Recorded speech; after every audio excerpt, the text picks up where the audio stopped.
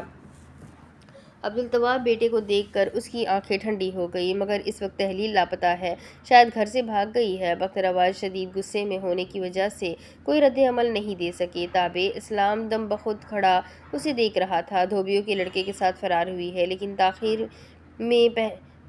لیکن خیر میں پتہ لگوا لوں گا، آپ کو فکر کرنے کی ضرورت نہیں۔ وہ سادگی سے بتا کر جانے کے لیے مڑا، اب ہمیں آپ کی ضرورت نہیں، اور وہ تیزی سے بڑے بڑے ڈگ بھر کر باہر نکل گیا۔ کی جو زندہ میں دیوار سے ٹیک لگا کر بیٹھی ہوئی تھی، اس کے پیر خاک آلود تھے۔ تبھی باہر کا دروازہ کھلا۔ اس نے فوراً سے سر اٹھا کر دیکھا، ایک درمیانہ عمر کی عورت اندر جیل میں داخل ہوئی۔ اس نے اسے پہچاننے کی کوشش کی، افشا رانا۔ اس کی آواز پر اس نے چونک کر اسے دیکھا۔ وہ اسے سرد نگاہوں سے دیکھتے ہوئے آگے آئی۔ میں افشا رانا، بہترین رائٹرز میں سے ایک رائٹر۔ 25 سپر ہٹ اسکرپٹ لکھی ہے میں نے، 25۔ کیجو نے خوف سے سر جھکا لیا۔ اس کی ظاہری حالت اسے کچھ ٹھیک نہیں لگ رہی تھی۔ تم ڈر رہی ہو مجھ سے؟ وہ اس کے سامنے چلی آئی۔ میرے دیدار اور آٹوگراف کے لیے لوگ ترستے ہیں۔ کیجو نے سر تاپاک کپاتے ہوئے اسے دیکھا۔ کیا جرم ہے آپ کا؟ وہ اس کے سامنے بیٹھ گئی۔ کیجو اسے بغور دیکھنے لگی، شفاف نگاہوں سے اسے گھور گھور کر دیکھ رہی تھی۔ اسے اس سے بے تحاشا خوف آ رہا تھا۔ وہ ایک دم لب پھیلا کر مسکرائی۔ محبت؟ اس نے اپنا سر جھکاتے ہوئے اپنی ہتھیلیاں اٹھائی۔ وہ اسے اپنی ہتھیلیاں دکھانے لگی۔ مسکراتے مسکراتے اس کی آنکھیں نم ہو گئی۔ میں نے ان ہاتھوں سے اپنی محبت کا خون کیا ہے۔ وہ آنسوں سے ہنسنے لگی۔ اب وہ اپنے دونوں ہاتھ مل مل کر کہہ رہی تھی، خون کر دیا۔ وہ ایک دم قہقہا لگا کر ہنسی اور اس کے قریب جھکی، کی جو بے حس و حرکت بیٹھی ہوئی تھی۔ وہ واپس آیا تھا، اس نے معافی مانگی، مگر میں نے معاف نہیں کیا۔ اس نے خپتی کی طرح نفی میں سر ہلایا۔ نہیں کیا؟ ان آنکھوں میں ایک عجیب قسم کی دہشت اور صفاقی تھی، کی جو بڑی ہمت جٹا کر کہنے لگی، آپ کے لکھے افسانے قاتل اور مقتول میں بھی تو اختتام میں ایسا ہی کچھ ہوا تھا، ہے نا؟ وہ سر جھکا کر بیٹھی تھی۔ اس نے اسے دیکھ کر دھیرے دھیرے سر ہلایا۔ ہاں، ایسا ہی تھا، سب ایسا ہی تھا۔ اس نے سر اٹھایا۔ جب میں 18 برس کی تھی تب میں نے وہ افسانہ لکھا تھا، تب میں 18 برس کی تھی، اور اب 40 کچھ۔ وہ غضب سے آگے بڑھ کر چلائی، 42۔ وہ چیخ کر بولی، 42 سال کی ہوں۔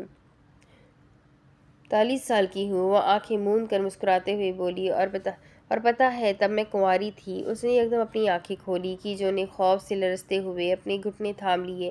وہ خپتی دار قہقہا لگا کر ہنسی، تب میں کنواری تھی۔ ہنستے ہنستے وہ رکی۔ وہ اب کھسک کر آگے آئی اور اس کے ساتھ بیٹھ گئی۔ اس کا دل زور زور سے دھڑکنے لگا۔ اگلے لمحے افشا رانا کے تاثرات بدل گئے۔ وہ آزردگی سے کہنے لگی، کبھی کبھی ہم کہانیاں نہیں، کہانیاں ہمیں لکھ دیتی ہے۔ وقت اور گمان سے بہت پہلے کچھ سوچتے ہوئے اس نے اس سے پوچھا، تمہارا کیا جرم ہے؟ محبت، وہ بے اختیار بولی تھی۔ افشا رانا نے اس کی آنکھوں میں دیکھا۔ محبت پڑھنا، محبت تصور کرنا اور محبت میں رہنا حلال تھی کہ حرام؟ افشا رانا متجسس ہوئی۔ وہ کرب سے مسکرائی۔ ان دونوں میں سے کوئی بھی نہیں۔ شک تھا کیا؟ افشا رانا کے ماتھے پر بل پڑے۔ شاید فطور کی آگ جسے میری تنہائیاں ہوا دیتی تھی۔ اس نے کچھ سوچتے ہوئے سر ہلا دیا۔ چند لمحے وہ خاموش رہی، پھر دیوار کے سہارے کھڑی ہونے لگی۔ کیجو نے نظر اٹھا کر اسے دیکھا۔ وہ جیل سیل کے بیچ میں جا کر کھڑی ہوئی۔ اس نے پلٹ کر اسے دیکھا۔ جب اندھیرے میں کسی گناہ کا موقع ملے اور نفس تمہیں گناہ کی دعوت بھی دے رہا ہو تو اللہ کی نظر سے حیا کر اور اپنے نفس سے کہہ دے، بے شک جس نے اندھیرے کو پیدا کیا ہے وہ مجھے دیکھ سکتا ہے۔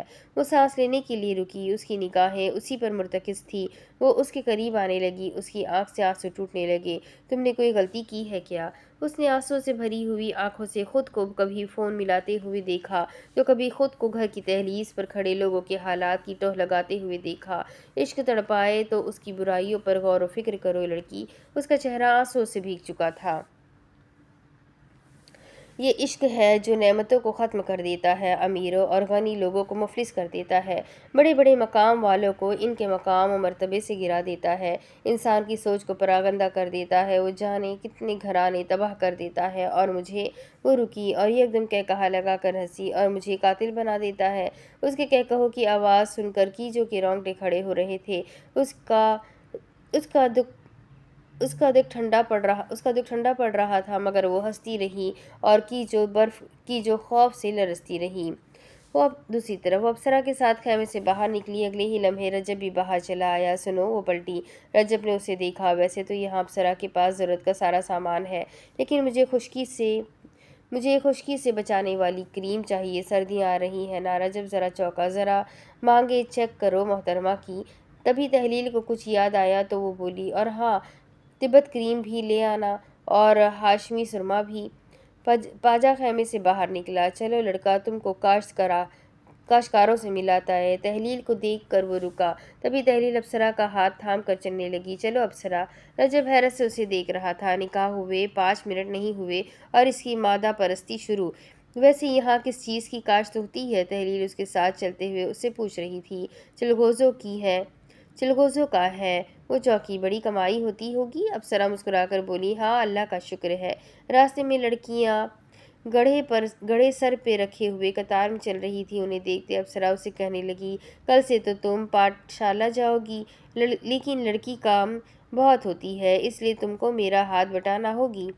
اس نے بدقت مسکراتے ہوئے سر ہلایا۔ اچھا، اپسرا اسے کہنے لگی، اگر تمہارا شادی سمجھوتا نہ ہوتی تو اس شادی کا خوب جشن مناتی۔ وہ سر جھکا کر چلنے لگی، مگر سمجھوتا ہی ہے۔ رجب اور میں بہت الگ ہے۔ دوسری بات، اس نے سر اٹھایا، میرے شہر میں میری ایک سہیلی ہے جو رجب کو بہت پسند کرتی ہے، میں اس کا دل نہیں توڑ سکتی۔ اچھا، وہ چہک کر بولی، تو وہ تمہارے شہر والا اور وہ تمہاری سہیلی ساتھ ہو جاؤ اور تم اور رجب ساتھ ہو جاؤ۔ وہ ذرا چونکی اور پھر اسے دیکھ کر ہنس پڑی۔ اپسرا ناراضی سے بولی، میں نے ایسا کیا بولا؟ وہ کہا لگا کر ہنستے ہوئے چلنے لگی۔ ایسا نہیں ہوتا۔ آگے سے اپسرا کہنے لگی، جو بھی بولو، لڑکا تو اچھا ہے۔ تحلیل نے تائید کی، ہاں واقعی بہت اچھا ہے اور بالکل ویسا ہے جیسا میں چاہتی ہوں۔ اپسرا نے جھٹ سے اس سے شریر انداز میں پوچھا، ذرا سوچو، تم کو اس سے محبت ہو گئی تو؟ تحلیل نے بیزاری سے دیدے گھمائے۔ اللہ نہ کرے۔ وہ بات بدلنے کی صحیح کرنے لگی، اچھا یہ بتاؤ، تم سامان میں کیا بنا لیتی ہو؟ میں کیلاشی ٹوپی، کیلاشی لباس، پنکھا، چترالی انگوٹھی اور ٹوپیاں، چاندی کا ہار اور لکڑی کا کیلاشی کڑا۔ وہ لمحے بھر کے لیے رکی اور پھر اسے دیکھتے ہوئے چلنے لگی۔ یہ تو بہت محنت کے کام ہے۔ اس نے اتفاق کیا، ہے تو، پر ام کو اچھا لگتا ہے۔ تحلیل کہنے لگی، اپسرا تمہیں نہیں لگتا تمہیں اپنی تعلیم جاری رکھنی چاہیے؟ اس نے اسے دیکھا اور کہنے لگی، دیکھو میری تعلیم آج میرے کام آ رہی ہے۔ اپسرا نے ہاتھ جھلا کر کہا، مت کرو تعلیم کی بات۔ کیوں؟ اس نے جھٹ سے پوچھا۔ وہ سر جھٹک کر آزادگی سے کہنے لگی، پڑھنے جاتا ہے تو وہ دکھتا ہے تو دل دکھتا ہے۔ وہ سانس لینے کے لیے رکی اور کہنے لگی، بابا کہتی ہے حرام سے بچنا ہے تو نظر بچاؤ۔ نظر کی مثال زمین میں بوئے بیج جیسا ہے، پہلی نظر تو وہ بیج بوتی ہے، دوسری اسے سیراب کا کام کرتی ہے۔ اگر انسان مسلسل اس بیج کو پانی دیتا رہے تو وہ ایک درخت بن جاتی ہے اور پھر اسے اکھاڑنا مشکل ہوتی ہے۔ تحلیل خاموشی سے اس کے ساتھ چل رہی تھی۔ میں نے ایک بار بابا سے پوچھا، میں حرام سے کیسے بچوں اور حرام کو حلال کیسے بناؤں؟ اس کی آواز بھر آئی۔ بابا بولی، تہجد پڑھو۔ اللہ کے نبی بھی تہجد پڑھتی تھی۔ پر اس نے نم ہوتی آنکھوں سے اسے دیکھا، میری تو تہجد بھی خاکی کے لیے اور ان کی تہجد تو ابدی کے لیے تھی۔ تحلیل ان احساسات سے محروم خاموشی سے اس کی بات سن رہی تھی اور سوچ رہی تھی، میں سوچتی ہوں کون سے لوگ زیادہ خاص ہوتے ہیں، وہ جو تہجد میں اللہ سے مانگے جائے یا پھر وہ جو تہجد میں کسی کو مانگتے ہیں۔ اب اس کے آگے کی کہانی میں آپ کو اگلی کی ویڈیو میں سناتی ہوں کہ آگے کیا ہوگا۔ یہ جاننے کے لیے میرے ساتھ بنے رہیں۔ ویڈیو کو لائک کریں، چینل کو سبسکرائب کریں، بیل آئیکن کو ضرور دبائیں اور اپنے کانٹیکٹس میں اس ناول کو شیئر بھی ضرور کریں۔ ساتھ ہی ساتھ کمنٹ کر کے ضرور بتائیں کہ آپ کو ناول کیسا لگ رہا ہے۔ تو ملتے ہیں اگلی ویڈیو میں، تب تک کے لیے اپنا خوب سارا خیال رکھیں، مجھے بھی دعا میں یاد رکھیں۔ اللہ حافظ۔